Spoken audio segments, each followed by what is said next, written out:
Hello, everybody, and welcome to the Trailblazer webinar on the new paradigm of business travel. And if that music did not mellow you out, there must be something wrong with you because that was blooming fantastic. So my name is Eloise Hanson. I'm the editor of Boutique Hotel News. We are an online B2B platform for boutique, lifestyle, and luxury hotels. One of our sponsors today is Cvent. They are a meetings and event platform, and we do have Ricardo here, who we're going to be talking to a bit later on. But for now, we have a short video to play for you.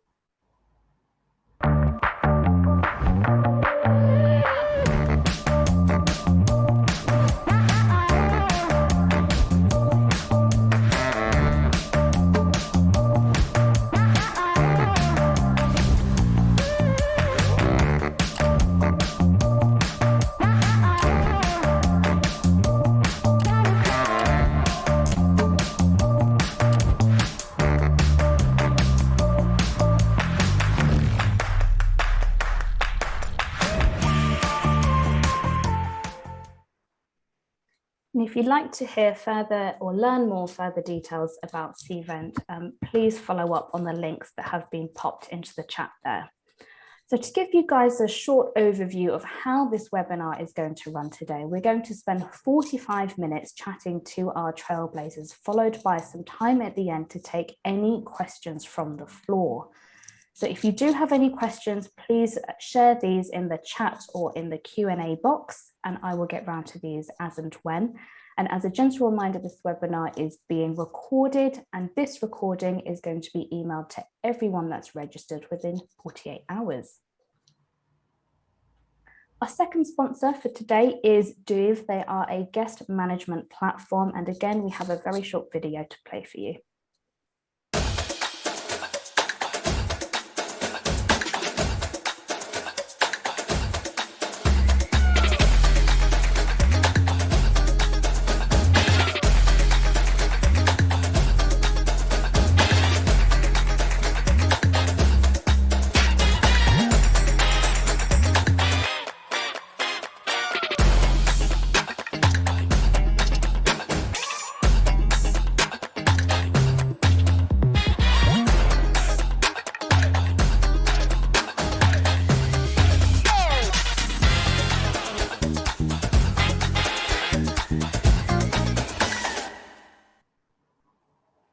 And once again, further information about Duve has been popped into the chat if you would like to learn more. Now let's meet our Trailblazers, and I am going to move from left to right as per your screens, which means I'm going to be kicking off with Jeff. Over to you. Thanks, everyone. I'm Jeff Burke. I'm the CEO of TripKicks. We're a business travel tech company focused on influencing and optimizing traveler behavior. So we provide tools and technology to corporations that really help them better connect their travelers with their program, their travel suppliers, and the information they need to make the best decisions. Before TripKicks, I was a management consultant working mostly with Fortune 500s, Global 2000. So helping them optimize their corporate travel expense and procurement functions. And at TripKicks, we're also working mostly with larger enterprises. So very in tune to a lot of the, the changing trends in corporate travel and what's on the mind of corporations and their business travelers. Happy to be here. Thank you, Jeff. And Bridget, over to you next, please. Hi, everyone. I'm Bridget Tran. I am with Club Quarters Hotels. I'm the Chief Marketing Officer. I also oversee all of the revenue planning and optimization for the company.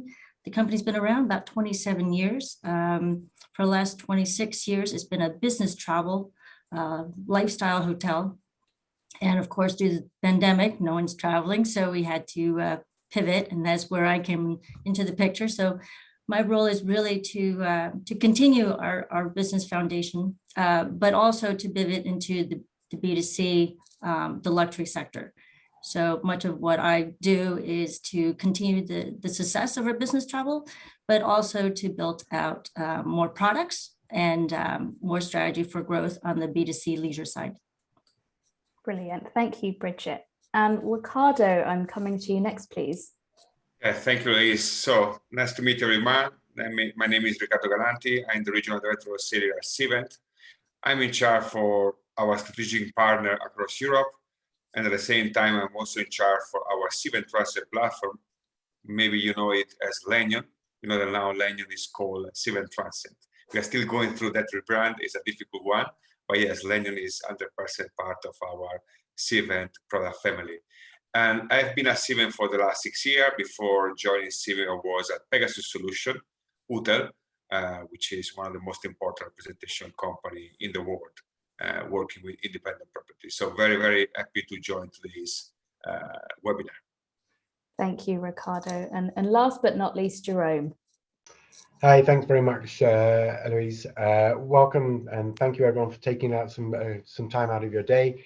I'm Jerome Wise. I look after the UK and Ireland and also some of our larger corporate enterprise wide clients on behalf of Amadeus Hospitality. I came from the TravelClick side of the business that Amadeus acquired in 2018. So probably like you, Ricardo, we're trying to shake off the TravelClick name a little bit like you are with Lanyon, and we're having degrees of success about that. So we still refer to that TravelClick portfolio. So you know that involves managing or working with our clients in the UK and Ireland and throughout mostly throughout Europe and Middle East to help them drive more profitable business, to drive higher ADRs through our solutions and retain their guests in a more profitable way. So thanks very much for having me on the panel, Eloise. Thank you, Jerome. And all the LinkedIn profiles of our Trailblazers have been popped into the chat for you. Unfortunately, Jamie could not join and he does send his sincere apologies. And we'll see if we can catch up with Jamie after the webinar to share his insights for you. So before we get started into our main conversation today, I would like to run you through some context slides. And these are all headlines that I have effectively pulled off the internet from the last few months. Now, the top left-hand story explores how hotels are adapting to the changing business traveller. And some points mentioned in the article include the relationship between the lack of office return and urban hotel occupancy. It explores corporate policies around tighter travel budgets, traveling employees placing greater importance on environmental sustainability and more. And I'm sure that all of these are going to be feeding into our conversation later today, but we can see, if we wouldn't mind going back to the slide that we were just on, this left-hand story here is a recent report from Amadeus, and I know we've just met Jerome here, and this report highlights that business travel bookings across the major global distribution systems increased 98% in August compared to January this year. So the demand is there. And what we are going to discuss today is how hotels can capture that demand. And just staying on this slide for one extra minute here, how hotels and the wider landscape is evolving to meet the needs of business travelers. I would argue that those accommodation providers that are not classed as traditional conference venues have a huge opportunity here, because this middle headline about company offsites shows that some organizations are looking for something different when they now travel. And examples in this article include villages in the Australian Alps, a wellness retreat in the California Redwoods, and there's even been a custom-built project in Italy called the Workation Village for company trips. So on to the next slide. We can see that with increased demand, American Express Global Business Travel forecasts that Europe and the Americas will experience the largest increases in hotel rates during 2023. And there are other factors at play here, such as staff shortages and inflation, which are contributing to these increases in prices.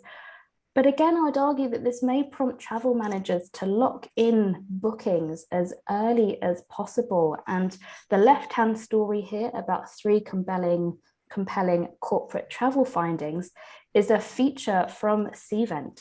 sharing some tips on how to attract travel managers to your property. And we'll be hearing more from Ricardo shortly on this topic. So with all of that in mind, let's talk about the new paradigm of business travel. And I'd like to come to Jerome first, please. Jerome, can you share an overview of how hotel bookings are shaping up and what proportion of these are corporate? Yeah, absolutely. Thanks. Obviously, we sit on a huge amount of data as Amadeus Hospitality. So we have not only all the GDS bookings that we can look at for every hotel booking made through the GDS, but we also have what's called Demand 360, where we've got somewhere in the region of 35,000 hotels throughout the world that are providing PMS level data that's 365 days in the future and 365 days in the past. So that gives us really an unparalleled capability to look at exactly what is happening. So what we're seeing is that globally occupancies are above 2019, and they've been trending that way now since probably the early summer. That was predominantly led by the US, that had less of a dip in lockdown than everyone else, and therefore had a quicker recovery. But within Europe, we're seeing that occupancy since June time has been exceeding 2019 levels as well. We were confident and happy to see that through the summer months. We were also a little bit inquisitive as to what would happen in September. So once the holiday season ended, and was that corporate business really going to pick back up? So we've been very, very encouraged by what we've seen in September, where we've seen again globally that September was trending about 5 percentage points above 2019 in terms of occupancy.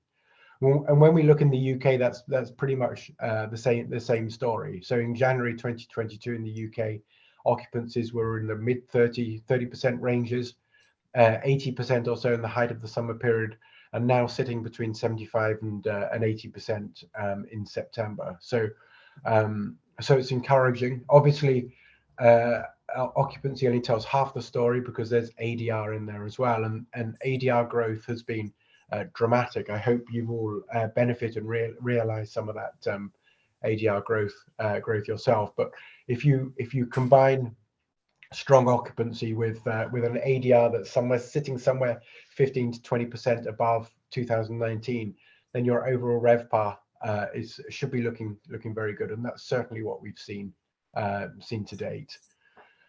When we look forward a little bit, well, I was looking specifically at GDS business. That again globally is trending at about 80% of 2019 levels, so it's still below. Whilst overall occupancy is at or above 2019 levels, GDS is still trending a little bit below those levels, but we're seeing a week-on-week growth there as well. I think what we saw on the corporate, if I look specifically at the corporate market, the first parts of the corporate market to come back were more the SME market. So they were quicker out of the gates, I think, or sort of easier, more relaxed about letting their employees travel. If it's an owner-managed business, then they take that risk themselves. And I think we saw some of the bigger corporates lagging behind that. But now we're seeing a strong uptake, and we're seeing everybody is allowing everybody to travel. Now there might be more constraints and a little bit more rigor around that approval process, but we're not seeing any meaningful restrictions around travel at the moment. Mm-hmm. Thank you, Jerome. And coming to Ricardo next, to follow up on, I suppose, booking trends and such. What are you seeing across Cvent's platform when it comes to sourcing venues, when it comes to events and MICE booking and all the rest of it? What trends are you seeing at Cvent, Ricardo? Absolutely, yes. Our trends are more on the sourcing side of the business because, as you know, we don't have any visibility on the booking, and it's interesting because Jerome was working us through the booking, while I will do the same, but on a sourcing perspective. And before starting with some data, I think it's important to make sure that everyone understands we're talking about two different platforms. So When it comes to Cvent, we have two different platforms. One is for MICE RFPs, and that platform is called Cvent Supplier Network. And then we have another platform called Cvent Transit Lenium, which is mainly for corporate transit and consortia RFPs. So I will start by giving you some data points about our MICE platform. So as of September 15, the volume of RFPs being sent for MICE purposes to Europe is around 60% of the volume of 2019. As anyone else, we're using 2019 as a reference when making year-over-year comparisons. So I'm going to repeat. As of 15 of September 2022, the volume of RFPs for MICE are 60% of what we used to send out in 2019. The good news is that the pace is exponentially increasing, and we are expecting to reach the break-even point by mid Q4 2022. So at some point, let's say in around mid-November, we should be able to get more volume than 2019 when it comes to MICE RFPs, which is an amazing news. It's another demonstration that business is fully coming back and quicker than expected. Now, other data about MICE RFPs. At least through our platform, the majority of RFPs is coming from UK. It's like a mix of domestic RFPs and international RFPs. For instance, if I take in consideration UK, I can see that 50% of the RFPs sent out by planners are sent to UK properties, and then we have another 50% being sent to international properties. When it comes to Germany, Germany has been more domestic after the pandemic. A large part of MICE RFPs are being sent from German planners to German hotels, and just a small percentage is being sent to international properties. Then we also have emerging planners from Netherlands, from Italy, from Spain to France. They were not used to use our platform before the pandemic. Now we all need, there is a strong need of digitalization in the marketplace. And of course, many planners have started using our technology to source. While they're going up in terms of domestic sourcing for those countries, of course, the international portion is still very predominant. Mm-hmm. What else in terms of data for MICE? The key markets for us are UK, Germany, of course, Belgium, France, and Spain. It's interesting to see that it was the top 5 pre-pandemic and it's still top 5, exactly in the same order, which is, again, another demonstration that business is coming back in a proper way. Now, let's move to the other platform, to the corporate transit consortia RFP platform, to Lenium. You know that we are right now in the middle of the RFP season, okay?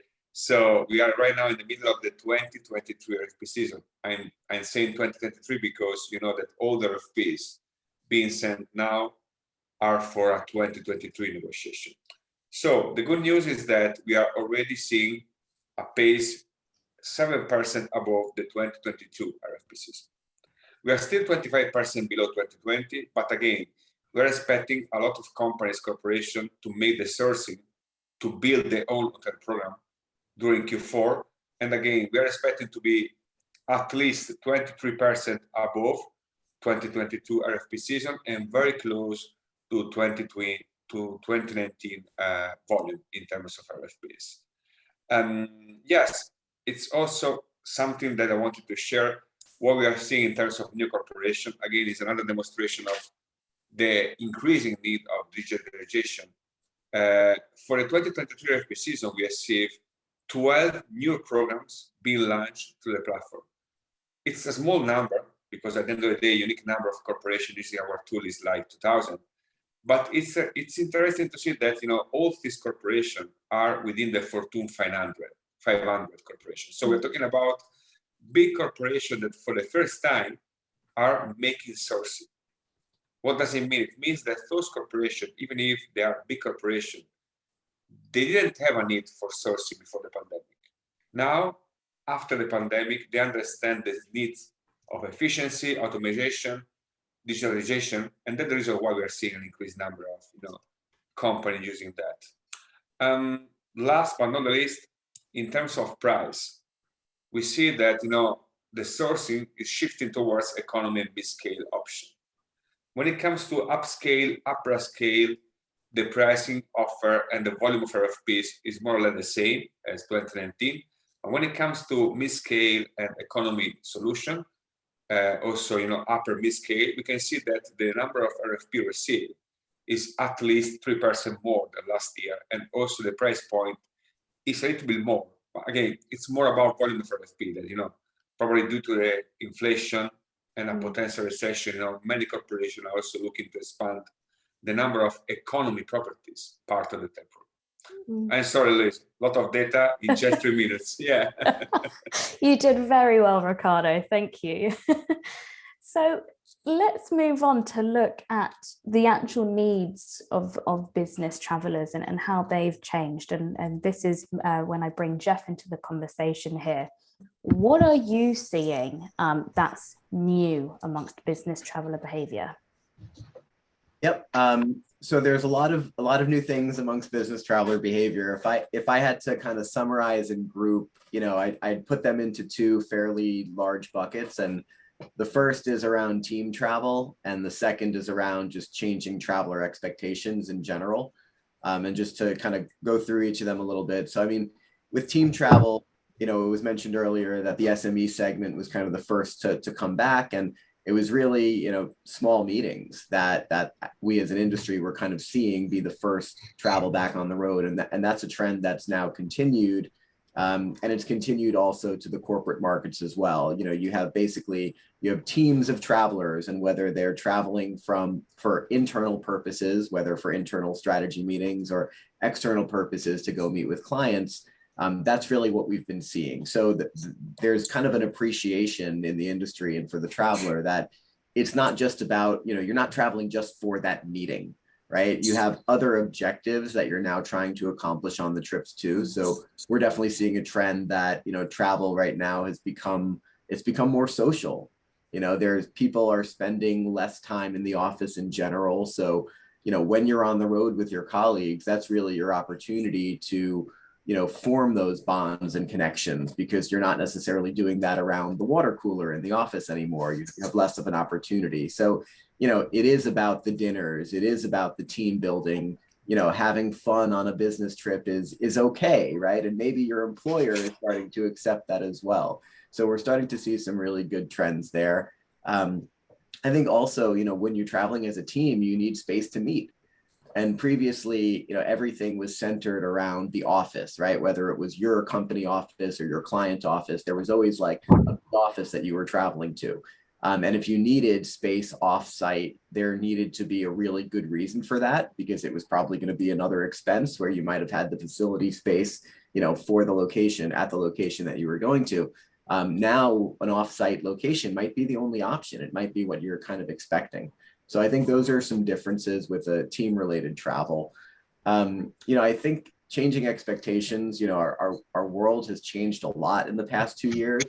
It's a time when, there were lots of things changing, but business travel was kind of frozen in time because it wasn't really happening, right? It wasn't happening throughout the pandemic. So as that returns, where, business travelers are kind of coming back to a different place. And technology has, of course, continued to advance in our everyday life throughout the past 2 years. So there's an expectation from travelers that things are going to be a little different, right? As they return to the road, it's not necessarily going to be like it was when they left off. And there was an interesting study that McKinsey did about a year ago where they said that, companies had accelerated the digitization of the customer and supply chain functions by 3 to 4 years because of that pandemic. So that's kind of what we've been seeing and accustomed to in our everyday life. And I think, personalization and omni-channel are probably the 2 biggest trends here that, travelers are kind of expecting to see, because people expect to see them and are experiencing them. I think there's a trend where the business travelers now, they just, again, this is another people trend that translates to business travelers, but people care more about the brands that they're supporting. So they're more interested in ensuring that the brands that they advocate for are aligning with the things that matter to them, right? And that's where we start to see the prioritization around focus on the environment and, the way that a company operates from a social perspective and diversity, equity, and inclusion. And they are real considerations, not just for business travelers, but for the corporates that employ them as well. And that's kind of driven a need to know more about the suppliers that they're doing business with. And the last trend I'll mention, you kind of talked a little bit about this with some of the new, types of places, the workation village, right? And people looking for more. I think as business travelers return to the road, most people are probably going to be traveling a little bit less than they did in the past, but they're still seeking that same like fulfillment, and they crave those same experiences that, the travel had previously brought them. So, the idea that each trip is kind of an opportunity to explore a new location and learn and experience kind of new local cultures. I think even if it's not, not technically a bleisure trip, right, where you're combining business and leisure, again, it's not just about the meeting, it's about the trip and the overall experiences. And that's really what travelers expect to see, more now than they did in the past. So I think, just kind of to summarize, right, understanding the perspective of the traveler, it really helps us understand how the things around them need to change, whether it's, companies and policies or the experiences that they, expect from their suppliers. Thanks, Jeff. Bridget, as you're on here representing a collection of hotels, a group of hotels, are the trends that Jeff has just talked about, is this something that you are seeing across the hotels? I mean, what does the business traveler now look like from your point of view? No, everything Jeff said is spot on. It really is. And as a marketer, I'm a freak about data. I love data. And I have to say, the change in profile has thrown our world upside down. Prior to everyone moving around and working freely wherever they want, we bucket them. We bucket the travelers, they're going for a meeting, or they're corporate solo travelers, and now it's like, there's this digital nomad thing, and there's this work from vacation, and then there's a work from hotel, all that, throws us off. And also the age range, I think one of us has mentioned in the past, is mostly the tech, the tech world, the younger audience, the younger travelers would work from the hotel. They work, whether in the lobby or in the cafe. So now in our hotels and across the industry, there's a whole range in terms of age, in terms of job titles. There's no longer the programmers or the managers. I've seen executives working from hotels, and it's not isolated in any one country or region of the world. Now it's global. It's the way to go. And then also the other thing is the industry, right? And we mentioned about tech, but now it's across all industries, even in the hotel world. I mean, I have a hybrid. Sometimes I work out of the hotel too, so, and it's not always my hotel, especially if it's going to a destination where I don't have a hotel.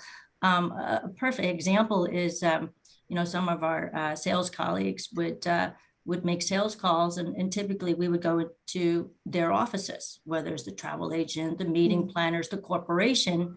And because people are working from home, their office is probably several states away or several zip codes away. So now they're looking for Starbucks to work from. They're looking for local, coffee shop, restaurants, WeWorks or whatnot.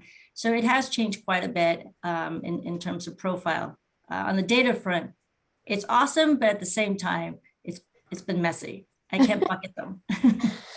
So with that in mind, then, with all these new needs, new behaviors, new wants, how should hoteliers then adapt their marketing strategy in order to capture these new business bookings?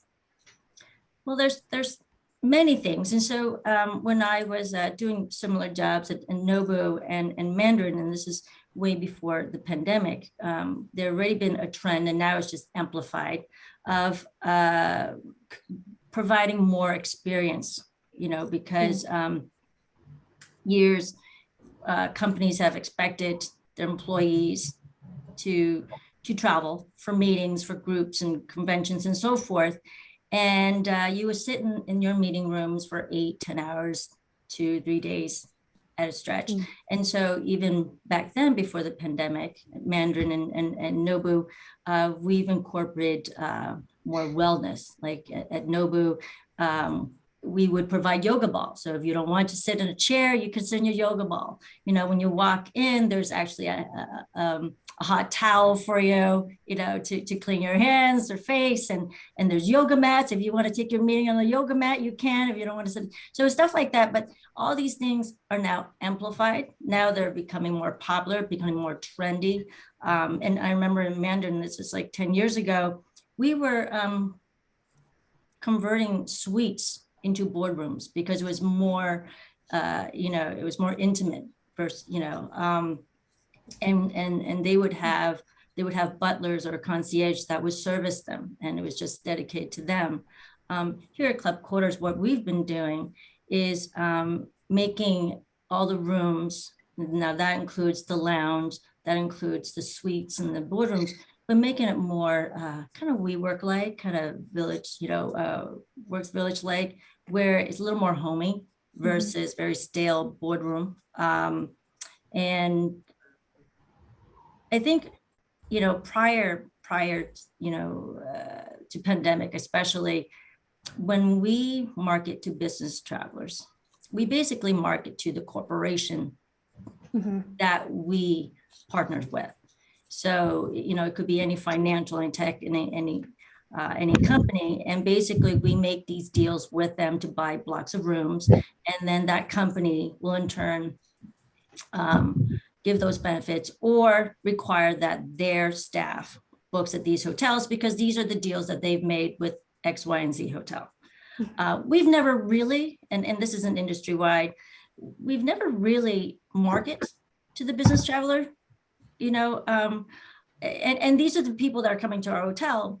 As marketers, we've always been more focused more of our resources and time in the leisure travels, like people who travels for play. Well, there is definitely a change in that, and there should be if none of my marketing colleagues have started. You know, it's about the individual that's coming, whether they're coming for their own company or they're coming for themselves. We have to know them as individuals instead of blocking them as representation of our client, because they are the client. And one of the strategies that Club Quarter has looked into is, well, how can we extend that one-on-one relationship with individual business travelers? So technology like and solutions that TripKicks, like Jeff has, is the perfect solution for the hotels. They have a solution and platform that allows hotels to communicate at the right time, at the right place, with the right messaging to the business traveler throughout their entire journey. And that's what we need as a hotelier in terms of marketing strategy, is really look at the business traveler like we look at the leisure travelers individually and not as a brand. Thank you, Bridget. I know that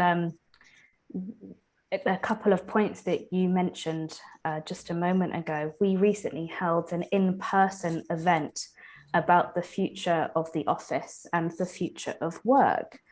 And in one of our panel discussions, it focused on sustainability and wellness, and something which really stuck in my mind is that the health of a building and the steps that you take, be it the experiences that you offer or the actual infrastructure, is actually helping to reduce increase retention of staff, and staff are actually staying longer now. So it's not just from the employee point of view, it's also from the consumer, tenant, guest point of view as well. And I think it's only going to that side, the sustainability wellness side, is only going to increase as we move forward, particularly now that business travel is very much on the recovery. So Ricardo, let's look at the actual preparation for events. I mean, just last week, I've had several colleagues who were here, there, and everywhere. We were pretty much gallivanting around Europe, going to different conferences and events. But what can hotels do now to prepare for and meet that demand for in-person events? Absolutely. So, well, we know that the demand, especially when it comes to MICE, to events, is now exponentially increasing. So, in my opinion, our opinion, yes, it's important for those venues, for those properties to be to secure visibility in any MICE platform. I'm not just talking about, about Cvent Supplier Network. I'm talking about any other platform able to manage MICE RFP. This is super important because, again, we need to consider, the planner today.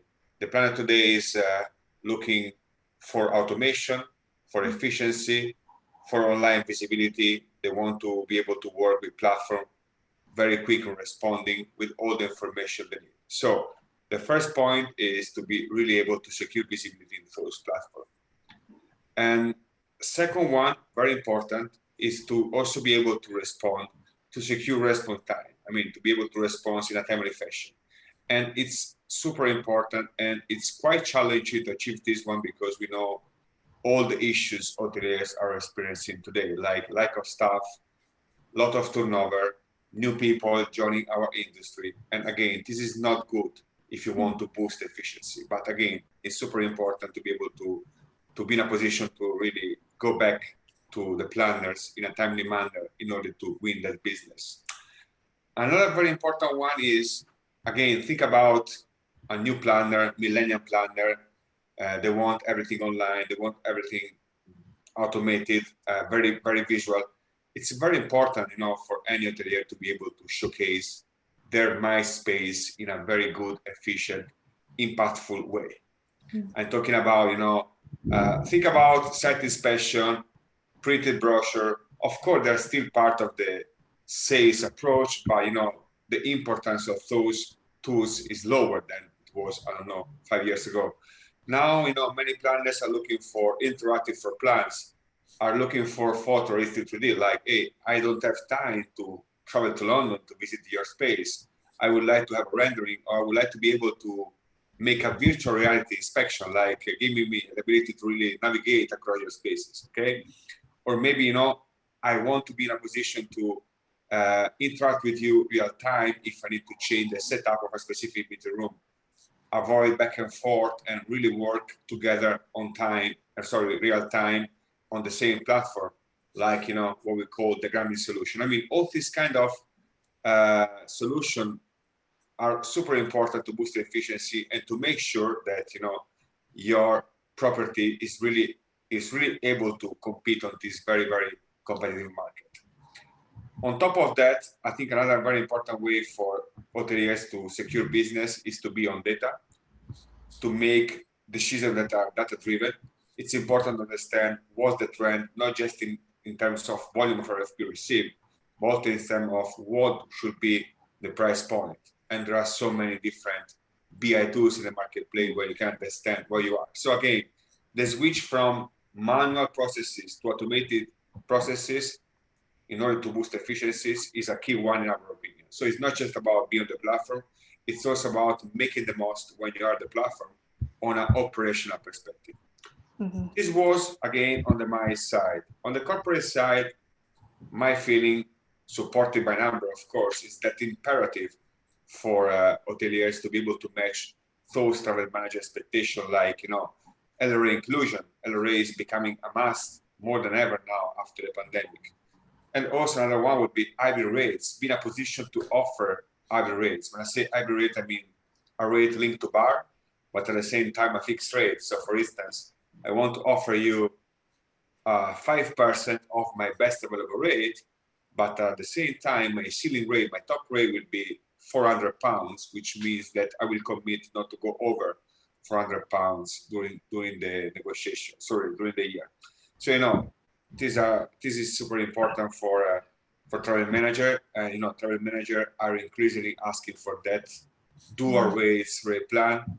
Another important one, of course, for hoteliers that want to win more corporate businesses to make sure to try to limit the blackout dates. And again, last but not least, it's very important to try to limit also the year-over-year increase. Okay, we know that prices are going up. So far in the year, we are seeing like a 5 to 10% increase as an average. I think that if you are able to stay within that, which is probably the expectation from a travel manager perspective, we will also be in a position to demonstrate true partnership. You know what I mean? Anything above 10%, in my opinion, will be perceived as something, out of the average of the increase we are seeing. So again, On a corporate travel, on a corporate travel perspective, I would say other rate inclusion, be open to dual rates, try to limit the blackout rates, and of course, try to contain the year-over-year increase. Thanks, Ricardo. Jerome, I mean, Ricardo's just touched on the rising cost piece. Do you think that inflation is going to impact business travel spending, and to what degree, if at all? Well, we've seen a lot of price inflation, not only in the hotels where ADRs have gone up sort of 15-20%, but I think more markedly we've seen it in flight costs. So anybody that's traveled recently would be acutely aware of how much it's costing to fly around the world these days. So if you imagine that corporates might have done their T&E budgets for 2022 in the middle of 2021, they might have imagined that they would have half the sort of budget that they would need because travel wouldn't come back as much, and then suddenly they're presented with the fact that flights are costing sometimes twice as much. So we've certainly seen, anecdotally we've seen examples of that. You know, when it costs £8,000 to £10,000 to fly business class transatlantic, suddenly your travel budget isn't going very far. So we know that a lot of corporates have had to relook at their travel policy, relook at their needs for travel. Kind of surprisingly and pleasingly, we haven't really seen that flow through to a dampening of demand, because I think there's a lot more variety in the segments that are staying in hotels now than there were. I think a lot of the hotels and I know, talking to a number of my clients that had a lot of their hotels that were very focused around the corporate traveler, and that's really where they focused all of their attention.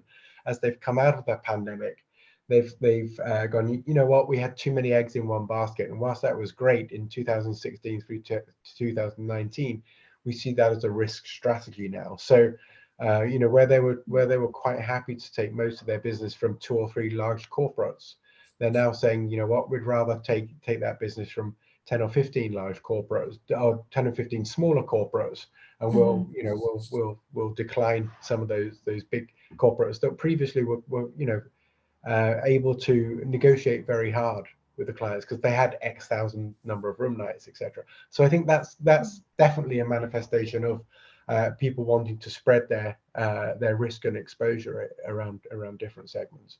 The inflationary costs, I think, are hitting the providers, i.e. the hoteliers, probably more than the consumers right now, because a lot of the consumers in most markets have got some kind of a price cap or government support around that. And whilst costs might have doubled for utilities or whatever, for businesses there's a lot less support. So clients of mine are saying, we need to drive a 25% greater ADR this year in order to stay level with our bottom line operating profit. So it's going to be very interesting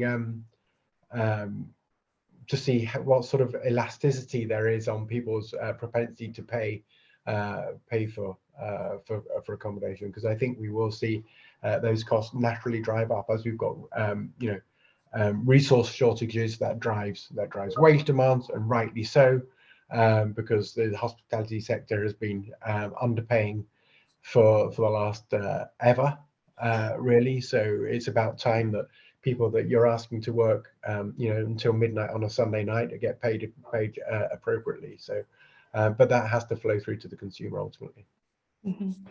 Thanks, Jerome.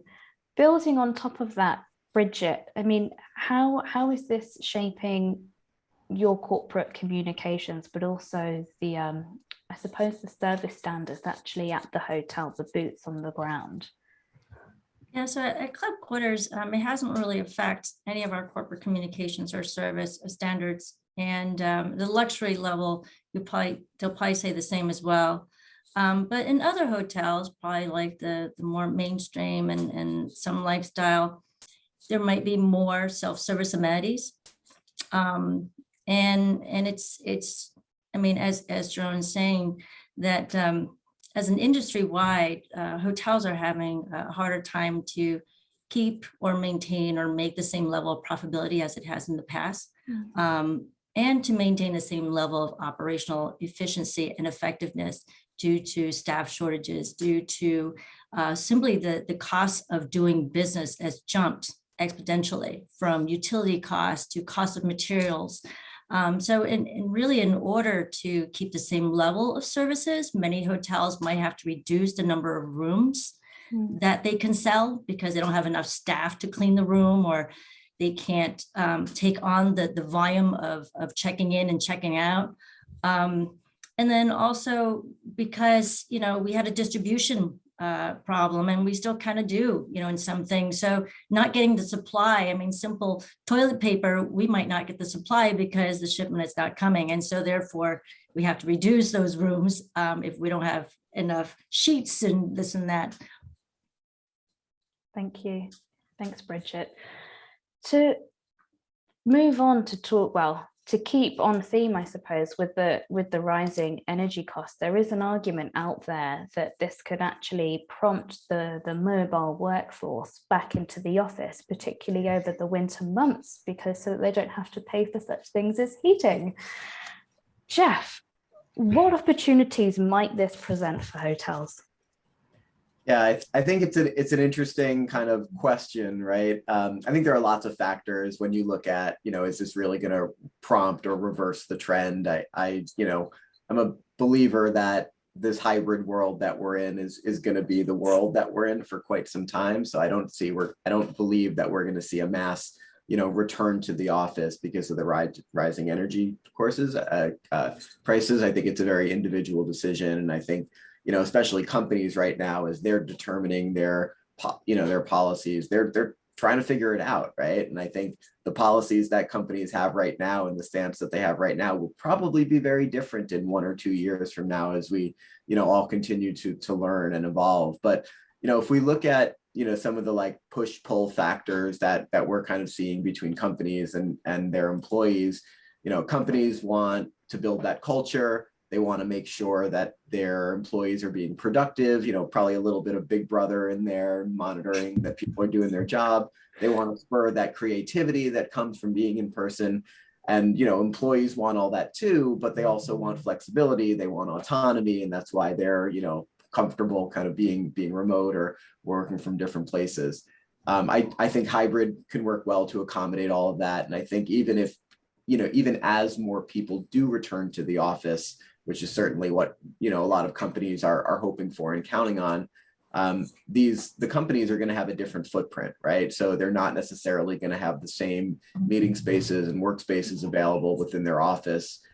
They're certainly not going to expect to be able to house everyone at capacity, right? When you actually have everybody in the office, because capacity, while that was the norm, it's no longer going to be the norm in the future for a while. So I think the opportunity, is really around these kind of, an opportunity for hotels to become a more of an extension of a workplace. And that could mean different things. It could mean meeting spaces. It could mean, rooms to work or sleep. It could be, more like connections to the office location, whether it's like transportation or things like food and beverage. So a lot of opportunities there. And I think what's probably the most interesting about that is this whole concept of small meetings, simple meetings, sometimes they're called, is still very unmanaged at most companies because it didn't really exist in scale, before the pandemic. So, Ricardo was talking about, he's like, we're in the RFP process, right? He knows exactly when the RFP process is. It happens. It's such a managed process. It happens at the same time. Companies do it over and over again. This is an area that doesn't have that yet because it's still so new and it's, it's really interesting. And I think that's the opportunity is as corporations start to figure this out and manage the space, there's an opportunity to shape it and for hotels to make sure that they're connected with these companies as they start to build out their processes. And, whether that's connecting with the local companies or making sure you're part of these platforms that they're using to help automate this segment. But I think that to me has kind of stood out as the biggest new area that we're seeing and will continue to see regardless of what happens for return to work.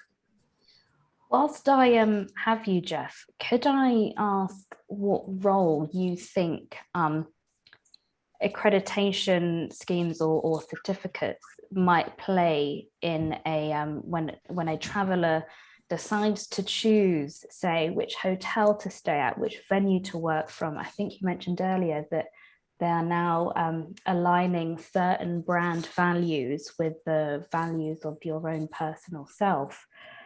Could you speak to on this topic?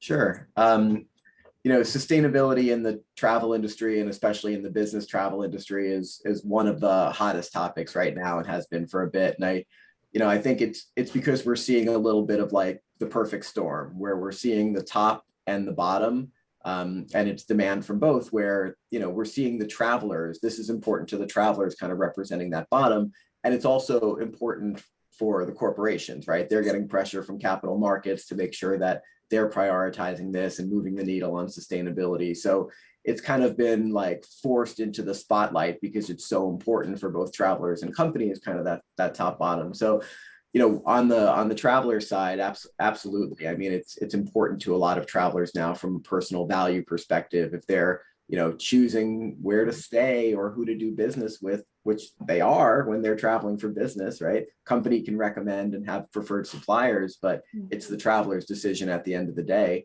If something's more important to them, they want to make sure that it can at least become a criteria in their decision-making process. So they're able to see and compare their options based on what's important to them. And at the same time, I mean, on the corporate side, like this is huge right now and only getting stronger, where companies want to know that their preferred suppliers are taking these steps as well. So it's a little bit of the Wild West right now, starting to become a little bit more, more regimented and organized. And I think we're going to start to see, at least data kind of help drive some of that, and consistency and consolidation around data, so that companies can factor that into their RFP process and things like that. I mean, we're seeing the demand there, but it's still not kind of a fluid system, but I think it will be very soon. Jerome? I just want to add to that, because it's very interesting that I think employees are bringing their own personal values into work a lot more. So they're working for companies that reflect their personal values a lot more, or they're trying to understand whether the companies they apply to work for represent and reflect their own personal values. And also, do the suppliers or the people that they interact with, so whether that's an airline or a hotel company, do they also reflect their own personal values and beliefs? And that's becoming a very I think a very difficult area for a lot of brands to navigate through. What stance should they have on certain issues or certain things that they previously hadn't had to worry about that at all. And now it becomes a very visible optic, I guess, as to what all these brands stand for. And I sympathize highly with anyone in brand marketing or communications that has to navigate through that and make sure that they're hitting the right tonality on certain issues or stances that they might have to take, because it's a very delicate area to navigate through. And I think this is a new thing probably in the last 2 or 3 years that's kind of accelerated as well. And that's tough. I can see Bridget, she's just nodding away there, totally agreeing with you. So well, hopefully the kinds of conversations that we're having today can only just start to foster, what to do next and how we best take those next steps moving forwards. But before we close off today, I just want to ask you guys one final question, and I'd like to say it's a simple question. It's either a yes or no. Will business travel recover to 2019 levels? Jerome, I'm going to start with you first, please. What do you think? Well, I'll say yes, but I won't tell you by when. Because you wanted a yes or no. Well, this is our clue to our audience then, to get in touch with Jerome if they want to find out any further insights. There we are. Thank you. Bridget, what do you think? I agree. Yes. Yes. Okay. Ricardo, will business travel recover to 2019 levels? 100%. At least, our data, we made a survey a few months ago, and 72% of travel managers say that, yeah, they're expecting bigger volume 2023 versus 2019. And just on a personal example, in the last 2 weeks, I've been out for like 10 days, business travel again. So, well, that's even better than a yes. It's even gonna surpass it. I mean, people are definitely traveling, and we're expecting 2022 to be much better than 2022.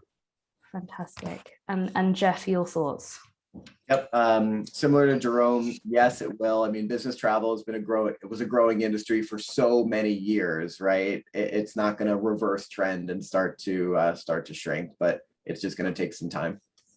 Okay, well, that is a very optimistic view to end this webinar on. So thank you guys so much for taking the time to speak with me today. I just have some closing slides to run through before I bid my final goodbye.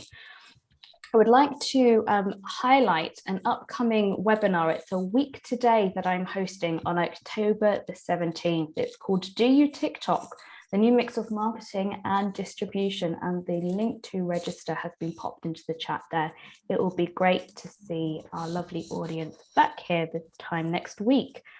If you would like to hear further information about any of the events that we hosted, I know I mentioned we had a Future of the Office event in the last month or so. If you want to hear more about any of the webinars that I host, please get in touch with my colleague Katie. Her details are up on your screen now. So I just want to say thank you to our Trailblazers for sharing their insights. Thank you to our sponsors. Thank you to our audience for tuning in. We're going to leave this webinar open for an extra 2 minutes if you would like to follow up on any of the links that we have popped into the chat. Otherwise, enjoy the week ahead. Take care of yourselves, and I will see you here very soon. Bye-bye.